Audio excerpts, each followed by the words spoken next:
പൊന്നാനി ഐശ്വര്യ തിയേറ്ററിന് സമീപം പ്രവാസിയുടെ അടച്ചിട്ട വീട്ടിലെ മോഷണത്തിൽ സമീപത്തെ CCTV കേന്ദ്രീകരിച്ച് അന്വേഷണം ഊർജിതമാക്കി. മൊബൈൽ ലൊക്കേഷൻ കേന്ദ്രീകരിച്ചും അന്വേഷണം പുരോഗമിക്കുന്നു. നഷ്ടമായത് 350 പവൻ സ്വർണം. സംഭവത്തിൽ പോലീസ് പ്രതിക്കായുള്ള അന്വേഷണം ഊർജിതമാക്കി. പൊന്നാനി ഐശ്വര്യ തിയേറ്ററിന് സമീപത്തെ വിദേശത്ത് കുടുംബസമേതം താമസിക്കുന്ന മണപ്പറമ്പിൽ രാജീവിന്റെ വീട്ടിലുണ്ടായ മോഷണത്തിലാണ് പ്രതിക്കായി പോലീസ് വലവിരിച്ചത്. വീട്ടിലെ ലോക്കറിലുണ്ടായിരുന്ന സ്വർണ്ണാഭരണങ്ങൾ മാത്രമാണ് നഷ്ടപ്പെട്ടതെന്ന് വീട്ടുടമ പറഞ്ഞു. വീടിനകത്തെ 4 മുറികളിലും മോഷ്ടാക്കൾ പരിശോധന നടത്തിയെന്ന് വീട്ടുടമ സ്ഥിരീകരിച്ചു. ഇതിൽ ലോക്കറിൽ നിന്ന് സ്വർണ്ണാഭരണങ്ങൾ മാത്രമാണ് ഇവർക്ക് ലഭിച്ചത്. മോഷ്ടാവിനെ പിടികൂടാൻ സമീപത്തെ CCTVയും മൊബൈൽ ലൊക്കേഷനും കേന്ദ്രീകരിച്ചുള്ള അന്വേഷണത്തിലാണ് പോലീസ് സംഘം.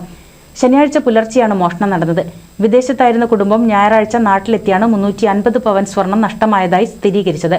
ശനിയാഴ്ച ഉച്ചയ്ക്ക് വീട് വൃത്തിയാക്കാനായി ജോലിക്കാരി എത്തിയപ്പോഴാണ് വീടിന്റെ പിൻഭാഗത്തെ വാതിൽ തകർത്തത് ശ്രദ്ധയിൽപ്പെട്ടത്. തുടർന്ന് നടന്ന പരിശോധനയിൽ CCTV തകർത്തതായും കണ്ടു. വീടിനകത്തുണ്ടായിരുന്ന അലമാരയുടെ ലോക്കർ തകർത്ത് ഇതിലുണ്ടായിരുന്ന സ്വർണ്ണാഭരണങ്ങളാണ് കവർന്നത്. ദിവസങ്ങൾക്ക് മുൻപാണ് രാജീവിന്റെ ഭാര്യ ദുബായിലേക്ക് പോയത്. NCV news, Ponnani. 1000 വിവാഹങ്ങൾക്ക് ഒരേ ഒരു ബ്യൂട്ടി സിൽക്സ്, എടപ്പാൾ, ചാവക്കാട്, തൃപ്രയാർ, പുത്തനത്താണി, പെരിന്തൽമണ്ണ.